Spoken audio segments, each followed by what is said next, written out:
And we are back. Welcome back in the Pigskin Cafe. My name is Hampton Sipper, and I am back again with the Reddit extraordinary himself, Chase Haney, and our very special guest, Coach Hayes. Before we get started and kind of take a detailed look and preview of the 2022 college football season, only less than 30 days away, man. We are close. Alabama open spring practice today. I mean, we're there. We made it. Chase, I'm gonna kick it over to you. Ask a question to Coach real quick, and then we'll kind of get right into it.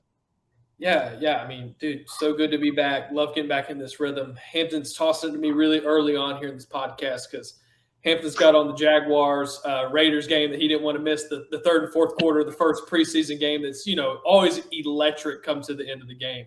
I had to watch Jared Stidham, my favorite NFL quarterback.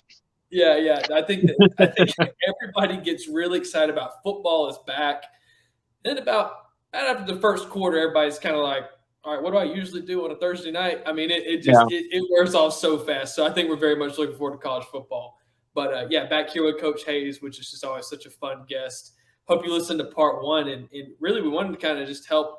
I think Hampton and I really wanted to really just genuinely hear this from a fan of his, just getting to hear him kind of pull back the curtain a little bit. And Coach, I really just put the ball on the tee and love to hear anything that you'd love to tell us. But just what's been one thing that's been really an exciting moment, something that's really cool that just doing the YouTube game that I'm sure you couldn't have predicted, but just a really cool moment that you might have been privileged to have just because of this route that you've been doing and grinding towards, and just a thing that you'll remember for a long, long time. Definitely, man. I do these, I call them WREs, which stands for Watch, React, and Evaluate, where I break down the top talent in the nation, do all fan bases, just guys who are going to commit or guys who have committed or dropped their top 3 or 4, whatever the case may be. Whoever's hot, I'm on it. So I did a young man named Peter Woods, who was the third defensive lineman in the country, the number 3 ranked guy in the country. And so I did his film, and approximately about a week later, I get this Instagram DM, and he's like, "Coach called me," and it's Peter Woods. And I call him. He's like, "Oh, Coach, man," I get on the phone. It's like 10:30 at night.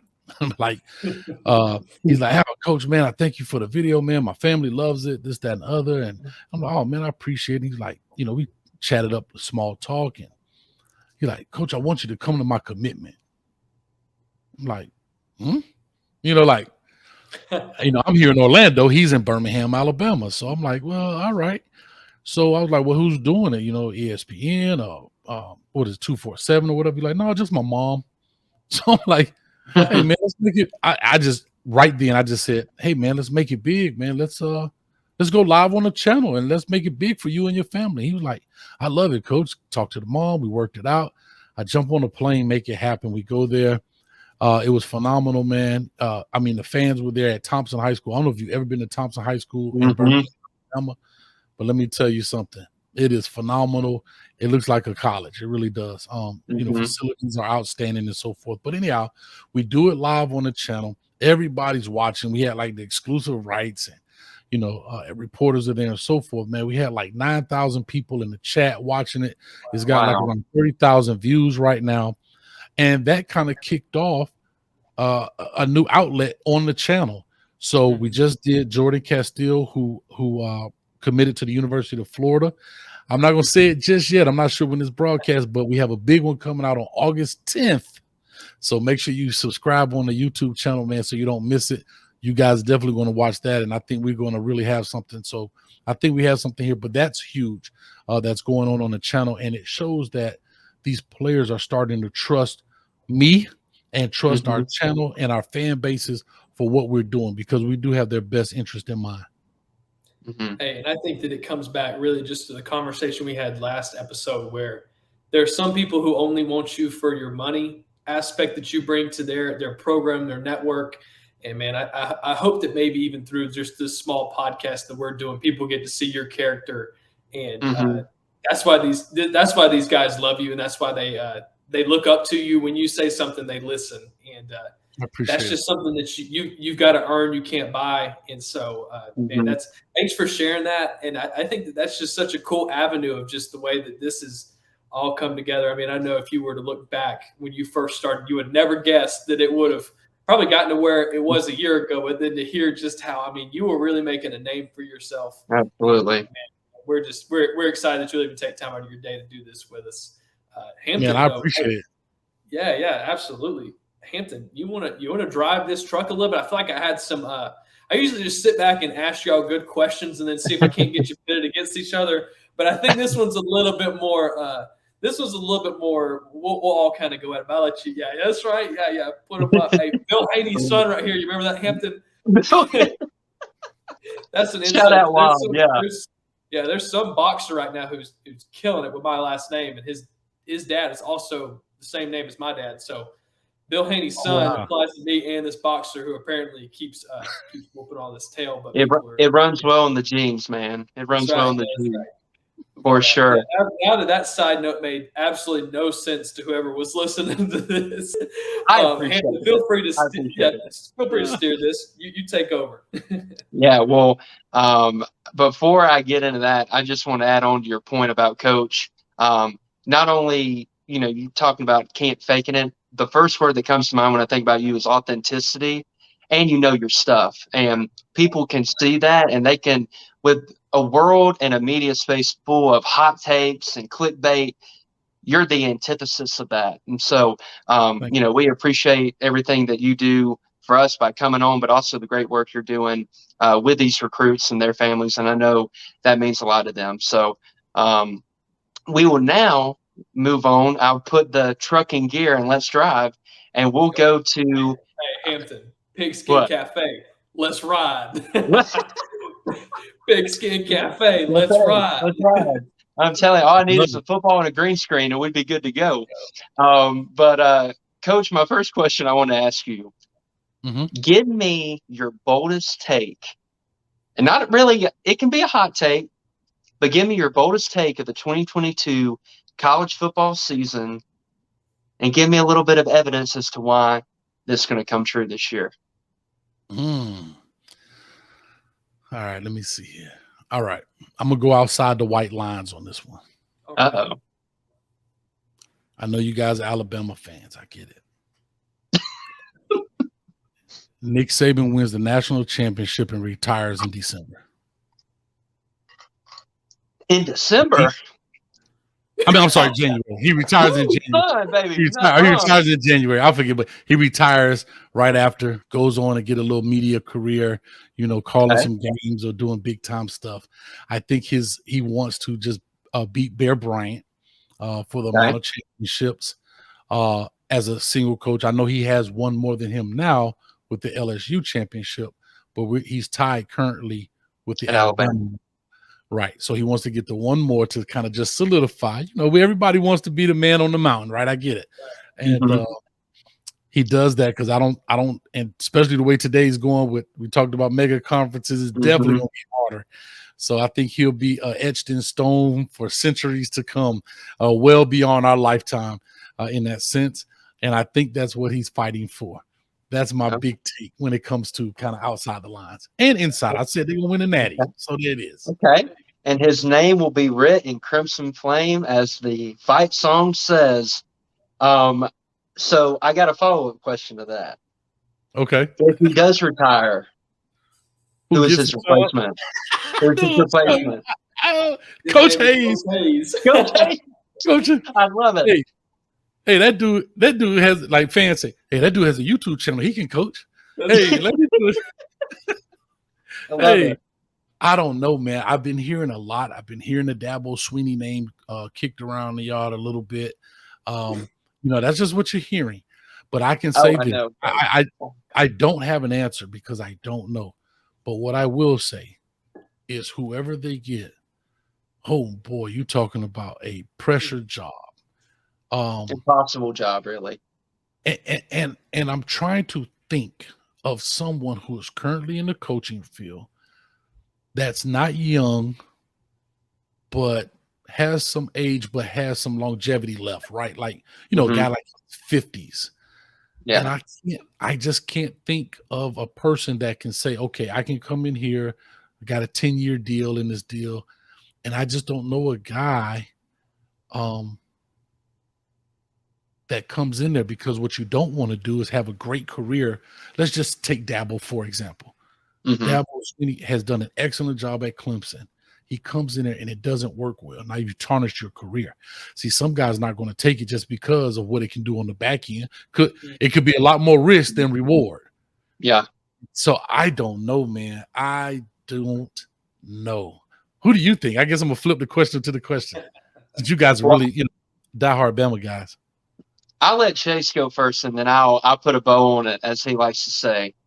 And, Okay. I mean that is the question. It comes down to, I mean, we saw where it seemed like Sarkisian was going to be the next guy, and I think that your timeline would have been very, I mean, if not even earlier, it would have been, I would say, extremely accurate. If Sarkisian would have been able to hang around, they won national championship. It felt like he could hand that off to him.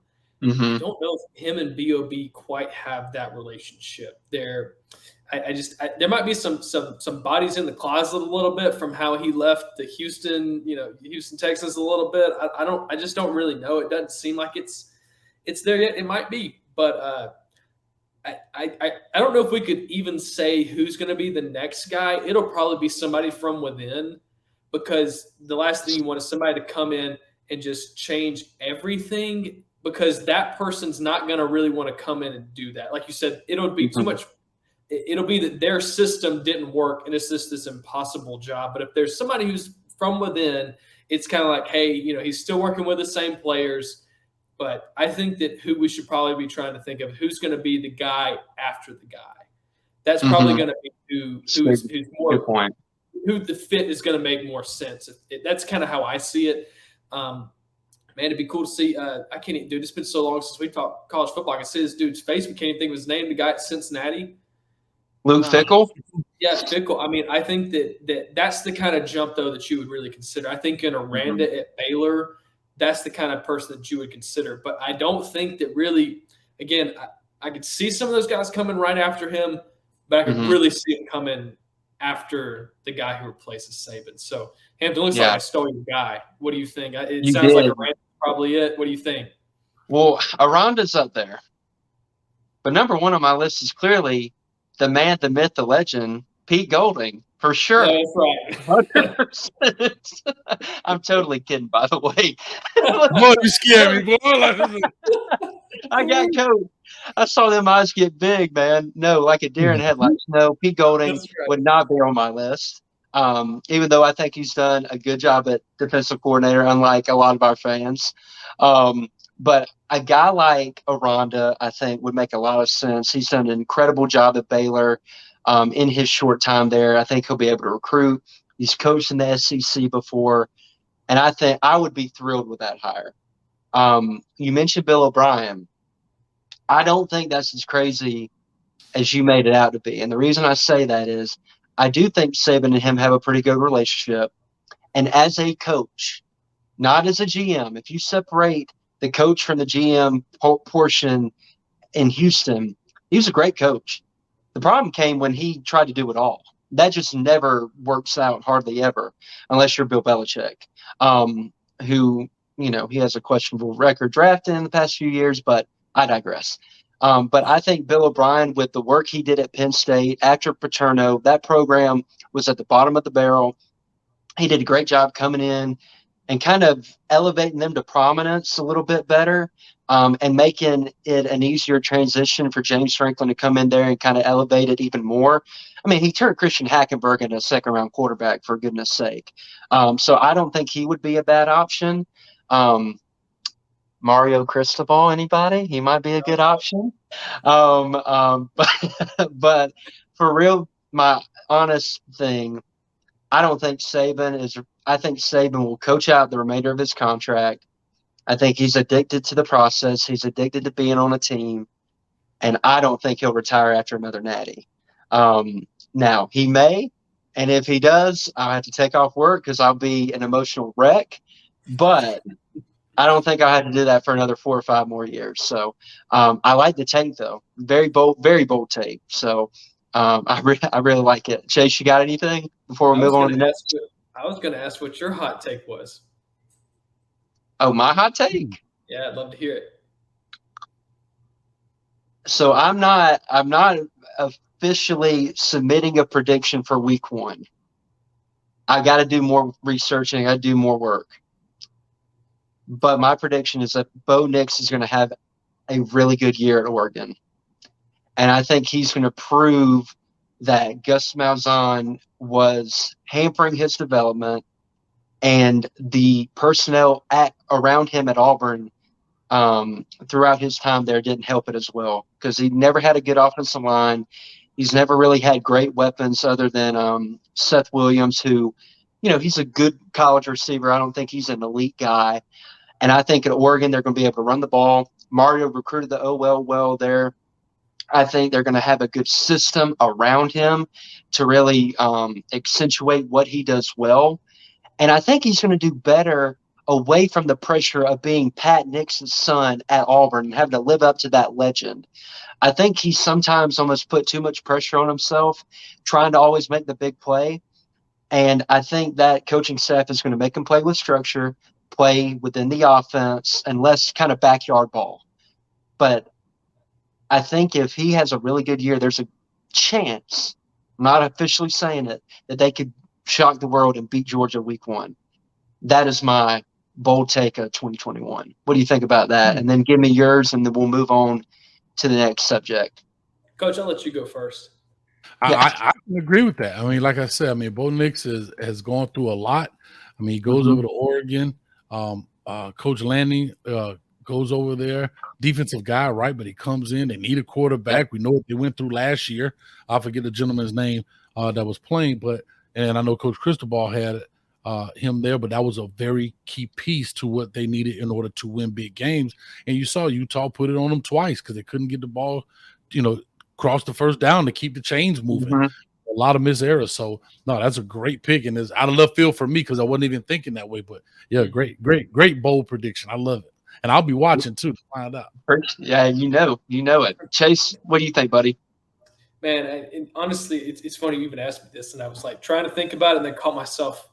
Dude, it feels like so much has changed in college football. I was even trying to think about who's supposed to be good.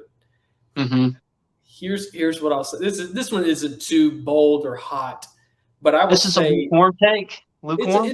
It's a mildly hot take.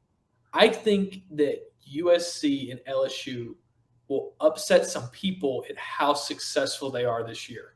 I'm not saying that they're going to go. I don't know if I'm really even probably. I think one of them will have a 10-win season. I don't think it's LSU. I think that USC can turn the ship with momentum. I think both of those teams will be better than they'll upset some people of how they just established maybe some consistency to their program.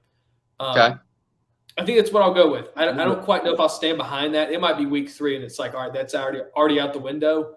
But I think they got better. I think that LSU needs some consistency. I don't really love either situation, but I think they'll be better than the regular college football fan wants them to be. Okay. I think USC, with the influx of transfers that they got, I know on offense they're going to be explosive. Now on defense, I don't know if they're going to be able to stop us 3 out there. If we were playing out there and throwing the pigskin all across the yard, I don't think they'd be able to stop us, especially with Shane Lee at linebacker trying to cover some running backs out of the backfield. But I think, they're in a weaker conference, and that offensive firepower, 9 or 10 wins, not out of the realm of possibility at all. What do you think, Coach? No, I agree. We already know what Lincoln Riley can do, man, when it comes to offenses. We know he takes Caleb Williams with him, Mario Williams with him all the way west. These guys are literally East Coast guys. You got Caleb coming out of D.C., makes a stop right there in Norman. Not where I'm going. Let me go all the way to L.A. I'm going westward. And then he takes Mario Williams out of Tampa area to Oklahoma, and he goes on. So, yeah, it's a lot. It's a lot to go on and a lot of pieces. Jordan Addison is now out that way. And I think Lincoln Riley understands that I can outscore these people. We might win 49-48, but we can outscore them right now in the Pac-12. And we can definitely make it happen. I think Oregon will be the toughest deals they have or whatever going on. But right now, the Pac-12 as a conference overall is kind of down, I guess, in a sense. Mhm. And I think with what he has and who he has been and who he has become as a head coach, definitely will dominate that conference. Mm-hmm. Absolutely. Chase, you want to hit us with the next question, buddy?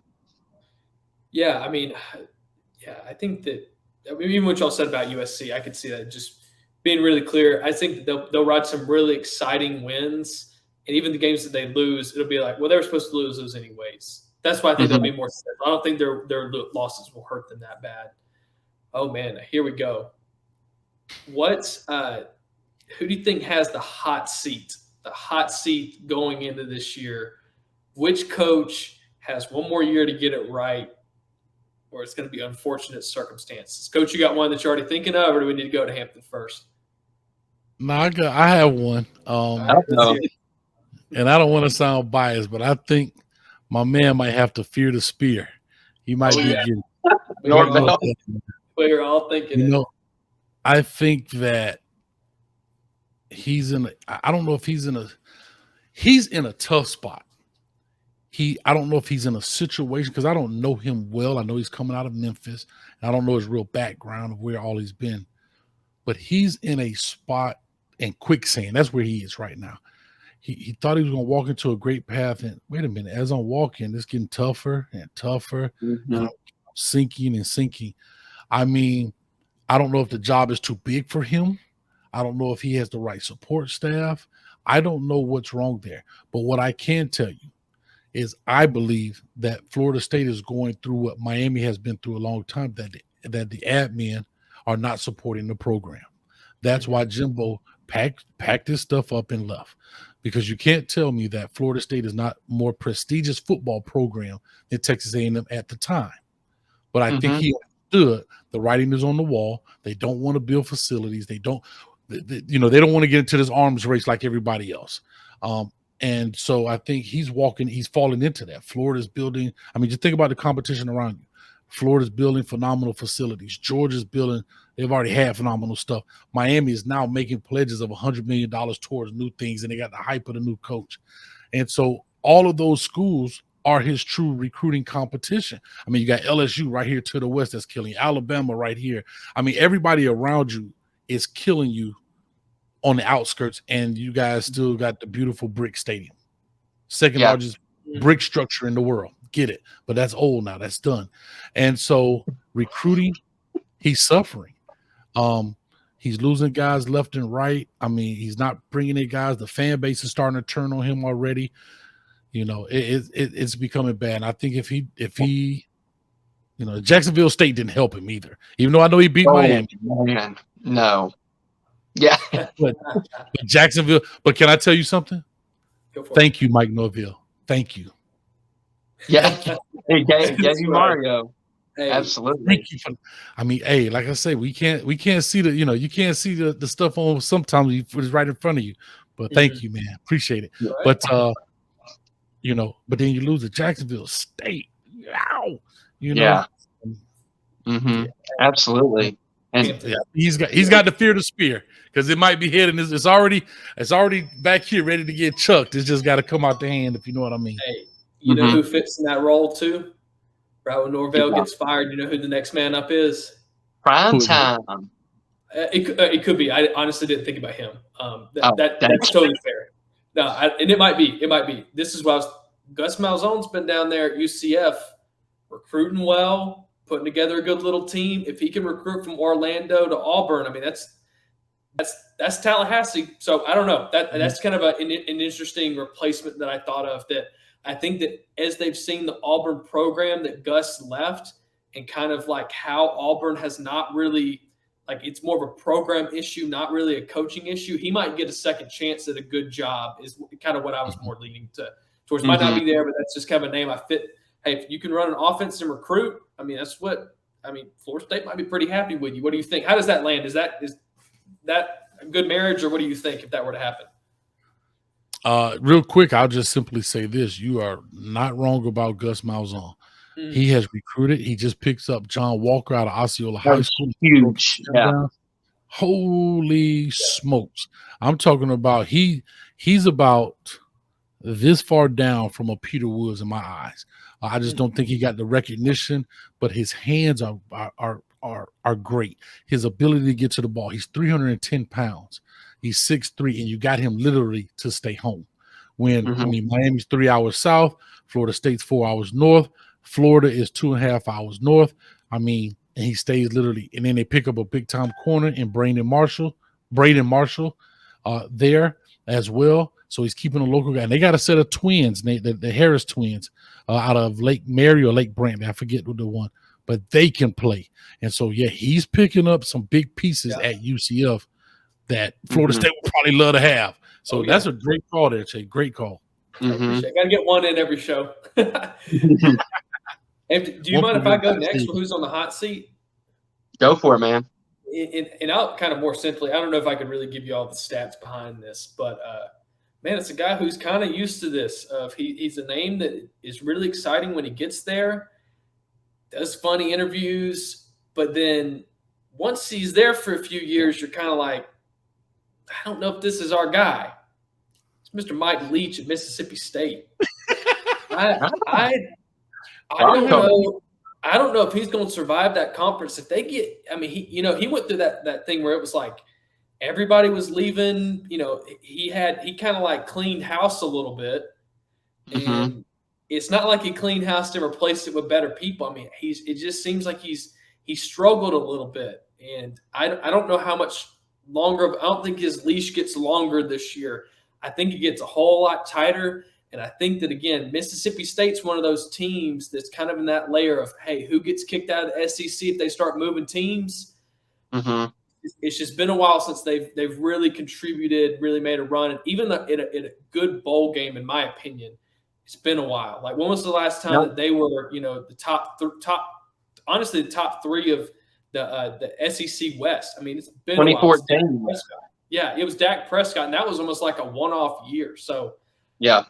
I think Mike Leach has got – he might have 2 years, but I don't – if it doesn't look better this year, again, I mean, there's some other people out there that you could find. And Leach was talking about how it was going to be so much easier to recruit in the South, that he was going to have just more talent to pull from. He wasn't having to recruit all the way up to Washington. I mean, I think he's got one – I think this is his year. This is the put up or shut up. Hampton, what do you think about that? Very off the wall pick. I love it. I 2-1 night. What's up, Coach? I mean, yeah, you're on a roll right now, man. I think you make some good points. I do think that Will Rogers is a really good quarterback. I think he's top 5 in the SEC. I don't think the season he had last year gets discussed enough, but they did lose some talent, especially Charles Cross going in the first round, left tackle, really good player. And that the defense is kind of but I think with Will Rogers at the helm, he might do just enough. But if they crash and burn, I could wholeheartedly see them kind of getting rid of him. But honestly, who are they going to get that's better? I mean, I don't know. I think you kind of have to ride it out and let him kind of ride with, he might have a year where he gets 10 to 11 wins, and then the next year he's down in the pit. You might just have to ride with that, unless you have a surefire pick that you think can elevate the program. But on the Florida – go ahead. Sorry. I just wanted to say, I think that we were also kind of sitting back and saying the same thing about Tennessee and Missouri, that who are you going to get? And I think we've kind of seen is hey, Mike Leach, you're not the only person who knows how to run these high-powered offenses and score points. I think your point is extremely fair. I don't know if you can go find another diamond in the rough per se. But I think that, they're kind of honestly in that really bad – they've always kind of lived in this not bad enough to kind of hit the full reset mode, but never good enough to challenge. I mean, they're just stuck in that really hard rut where it's no one's really happy, where you're not good enough where people are happy, and you're really not bad enough to fire the guy you got. Because like you said, who wants to come into this kind of just not lackluster, just kind of that middle of the pack, but you've got a really clear ceiling and a really clear floor almost. Hey, if I'm them, Go get my guy Jeremy Pruitt and let him start handing out dollar bills and McDonald's bags again. Why not? Let's do it. Hey, it was DoorDash, baby. Who said, who Good. said no? Who says no? Ding dong. Anybody order some hundreds? That's Yeah, right. Hey, that's on the value menu too, or that Yeah. that secret menu. But on the Florida State front, before I give my pick for coach, I think's on the hot seat. I wholeheartedly agree with you. I think Mike Norvell's going after this year. Not only the results on the field have been very lackluster, but him losing Travis Hunter on signing day to Jackson State was crippling because that kid is elite, elite, elite. Checks every box from like athleticism, traits, instincts. I mean, he does it all. Like losing him is almost inexcusable. And I think if they now that first game against LSU, if they come out and make a statement and they beat them, they can maybe ride the high of the season and maybe have a little better season than we're anticipating. But in my opinion, I think LSU's gonna win that game, and I think he's a dead man walking. And I think they're going to go for Dion in the off season. So I think that was a great pick by both of y'all. Great stuff. My guy, and this is unbiased. Hold on, This is before just, you go there, I would love to speak on two things if you don't you mind. If go. I just want You to got it. jump in. You got it. You're 100% right about Mike Norvell with Travis Hunter, but I also think Marius Mims was another slap in the face. Mm. Oh, did we lose him? Oh, you're gonna keep going. Get here. Okay, so Amarius Mims was another slap in the face, right? This guy wants to leave Georgia. He comes in to make this big fanfare about it. The guy leaves and goes right back to Georgia. You know, and then of course one of the funny takes. You're a grown man with your whole staff singing "Happy Birthday" to Kamani McLean, and he's not even in your top list. I mean, you're holding a pink My Little Pony cake. I mean, it's almost and you have to remember these boosters look at stuff like this, social media and podcast, and they're like, we're a laughing stock. And these people invest a lot of money in it. It tees them off, you know. And then real quick, I want to jump on Mississippi State. Mississippi State is hard. You're kind of almost a little brother to Ole Miss.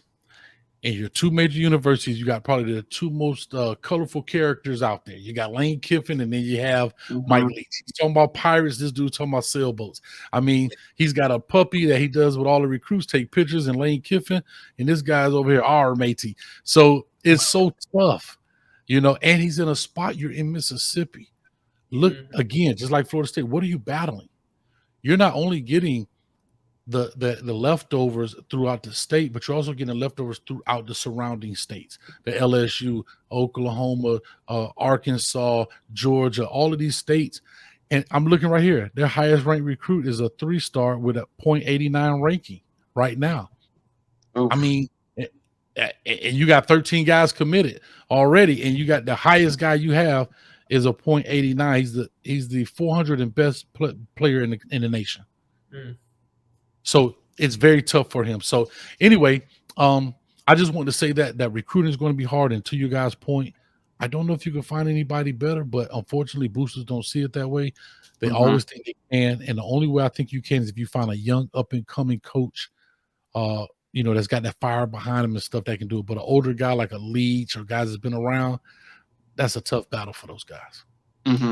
Yeah, I totally agree. Maybe just real quick on the Mississippi State. I mean, you're talking about they had, you know, the highest person they have right now is a 3-star. I remember whenever there was a guy from my high school named Rara that they recruited. Didn't even have a ranking last year. I guess probably a couple of years ago, but ended up being one of their kind of diamonds they found under the rough. I mean, had 0 stars, barely had a profile, and their board, whenever he committed, they're like, man, this is bad. We're over here recruiting people that don't even have stars next to their name. I mean, he's got a really tough job. And that's why I think, like you said, boosters just don't see it that way. It's just like you got to take the 3 stars and turn them into something.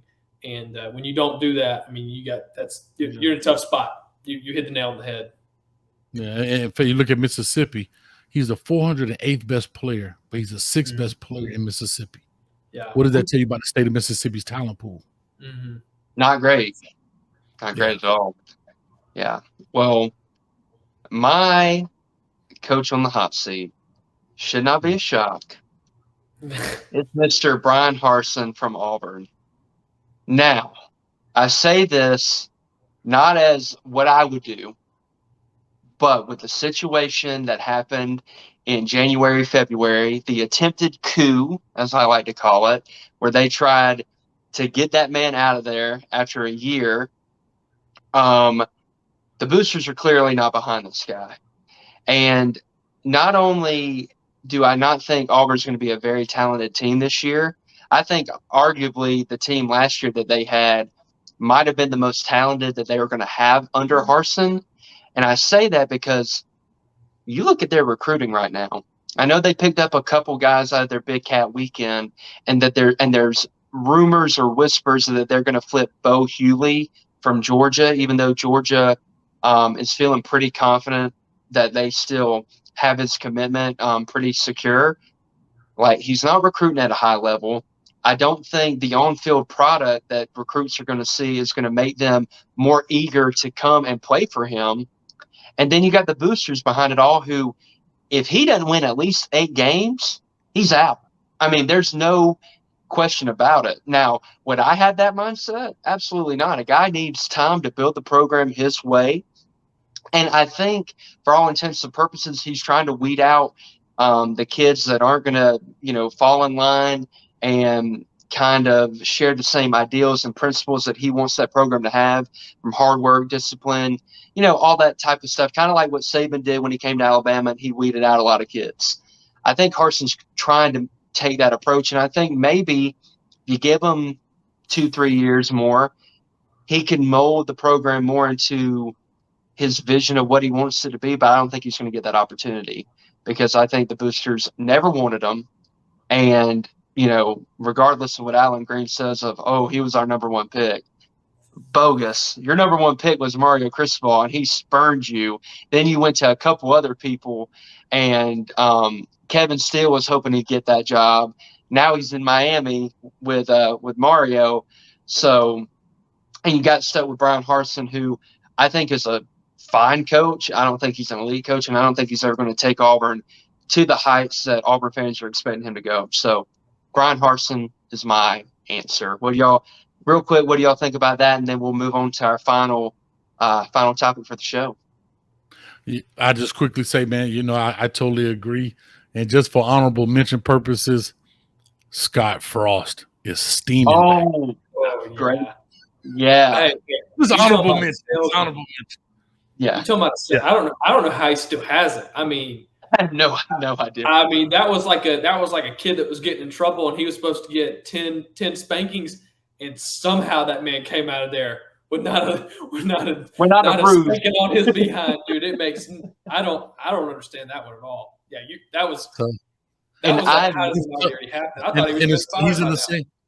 Yeah, and he's in the same boat as tough sledding. It's hard to get people in Nebraska. Hard to get these guys. Recruiting is so different. But go ahead, Hampton. Well, not only that, I've never seen a stat like I saw last year with their team. I believe it was either 8 or 9 of their losses were like by one score. Like, how in the world do you lose that many close games and you don't, like, you're right there and you don't eke it out in the end to at least get it to bowl eligibility. Great honorable mention. I didn't even think about him, but they probably already got the buyout contract written up, and they're just ready for about midway through the year when they're 2-4, and whip that bad boy out and get somebody new in there. Great mention by you, Coach, and we'll move on to the final question. And okay. I know you're like a kid in a candy store about this one. I love it. Give me a program on the rise for 2022. Dun, dun, dun, dun, dun, dun, dun, dun, dun, dun, dun. The U, baby. It's all about the U. Let's go. I listen, I am so excited. I know a lot of people, if you follow my show, you guys know I was on the lane train over Mario Cristobal. Yeah, you were. Mm-hmm. It had nothing truly to do with the ability more than it had to do with well, I guess it did have to do with ability, but in regards of not realizing or not knowing, because no one in the fan base could have ever foreseen that the University of Miami was going to open their wallet, open up the pocketbook, and really financially support this. We've been hearing this for years. Mario Cristobal, yes, an alumni for the Hurricanes, yes, but guess what? So was Mark Richt. But Mark Richt had to give $1 million of his own dollars just to get an indoor practice facility. You have Randy Shannon, who was an alumni of Miami, and nothing happened. So why would Mario Cristobal be different? But guess what? They proved me wrong, and that was really my deciding factor. Was I didn't want the fan base to turn on another Hurricane because you weren't going to get a different result. And one thing I can say about Lane Kiffin, he can do a lot with a little bit in a hurry. Not looking for him to be the 10-year guy, but at least get us out from down here, get it going, and then maybe the alumni would have said, or the school would have said, you know what, let's really fund this thing. And then Mario could have been the second guy. So the program on the rise for me is my beloved Miami Hurricanes, the orange and green. And so I can't wait to see what it is. All the hype is here. All the talk is here. The recruiting, we've been watching it. But you still got to do it between the white lines. And that's what I'm all about. Yeah, well, Mr. John Ruiz has been throwing out money like nobody's business, and that's been helping. And I'm kidding. Mario is an elite recruiter. Has been since his days at Alabama. You talked about that South Florida pipeline. I believe it might have been in our previous show. Mario was a big reason we established that. And got a lot of those guys like Amari Cooper, Calvin Ridley. He was in on a lot of those guys. So I'm excited to see what he does there. I mean, you got Francis Magua. I probably butchered that last name. Francis Maui-Goa. Maui-Goa, okay. Elite offensive tackle, Jaden Wayne, Jaden Rashada, quarterback, really good player, Malik Bryant, Raul Aguirre. Just a lot of good kids committed to you. And then you got Gaddis coming in as the OC.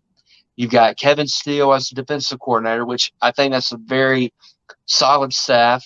I don't think Gaddis is an elite OC, but I think he'll do really well. And you got Tyler Van Dyke, who I think is one of the breakout stars potentially in college football in 2022. So before we kind of let you go, give me a couple names other than like Tyler Van Dyke to kind of watch out for the Canes this year. Who I'm looking for offensively, I just jumped off a previous podcast, and that's the same question. There's a young man named Brashard Smith. I think can be dynamic. He's fast. He's not 6'2" or whatever the case may be, but he has elite speed. He's about 190, 5'10", 5'11", somewhere in there at the wide receiver spot.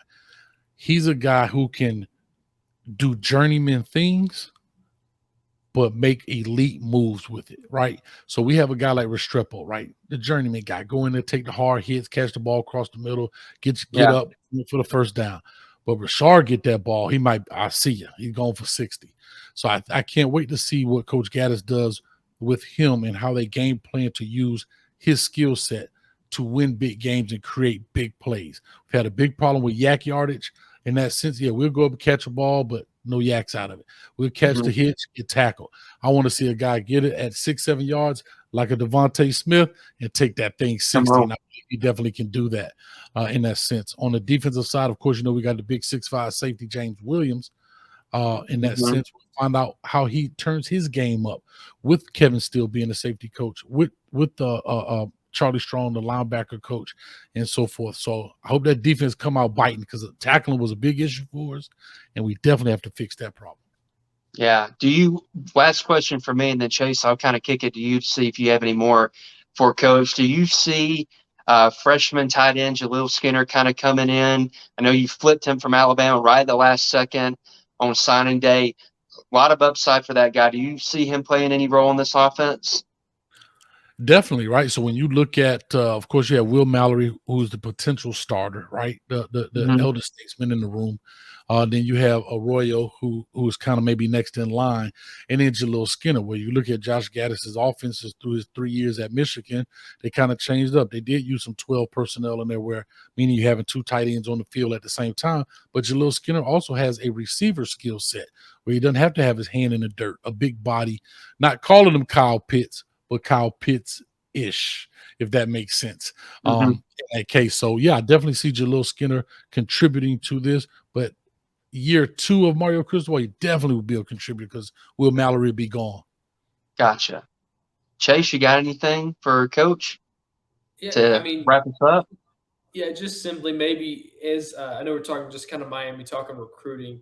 Um, what's that one team that's in the ACC right now? I feel like we had Clemson, who was the juggernaut, and then had a down year. I mean, it feels like Miami's got a pretty good route going forward. But who's that team you're circling?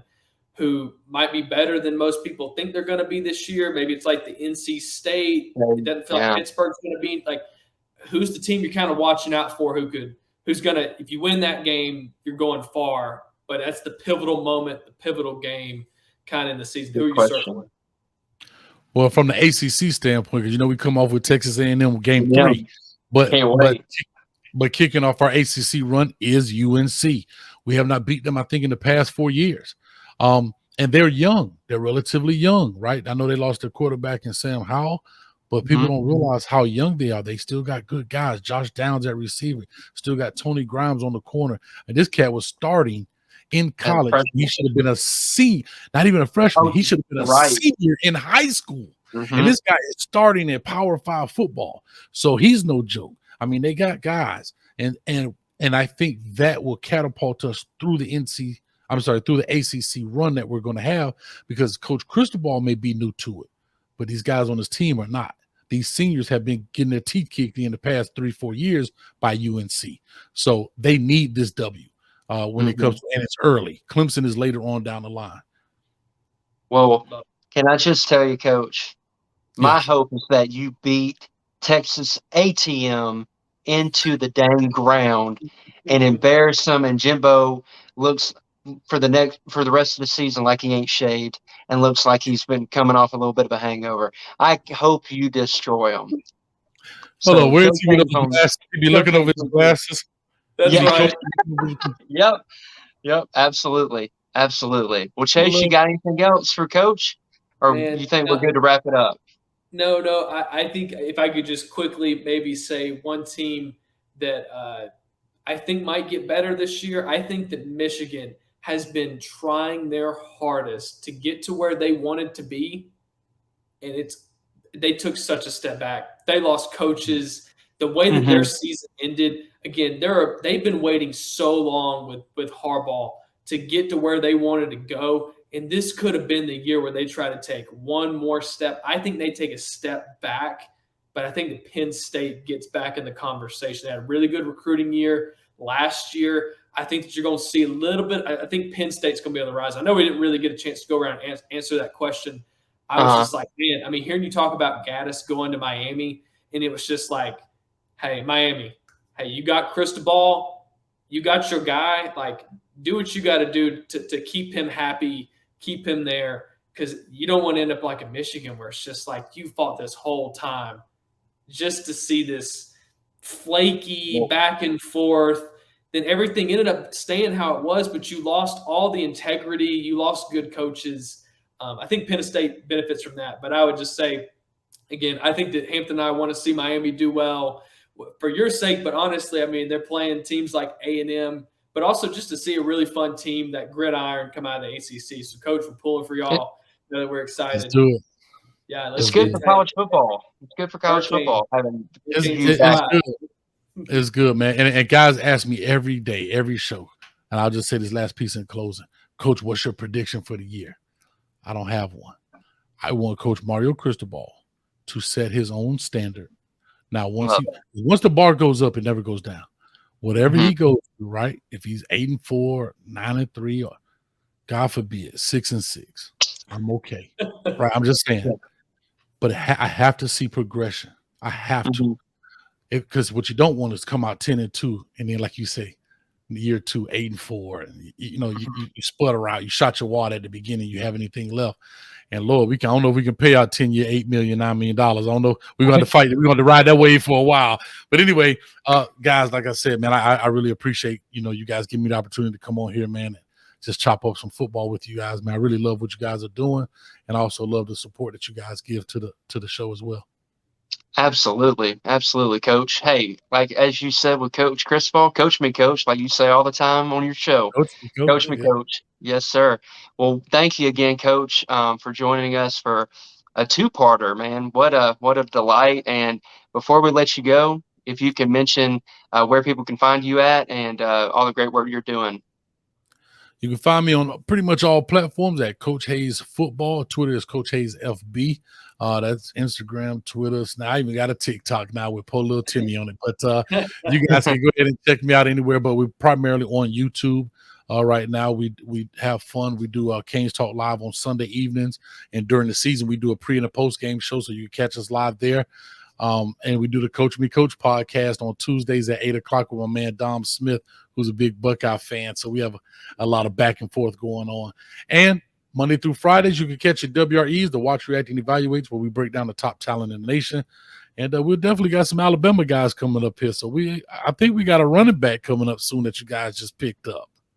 Oh, okay. Okay. Well, that is great to hear. That is great to hear, man. And thank you again for coming on. And for our listeners out there, be sure to subscribe to our new YouTube channel at the Pigskin Cafe.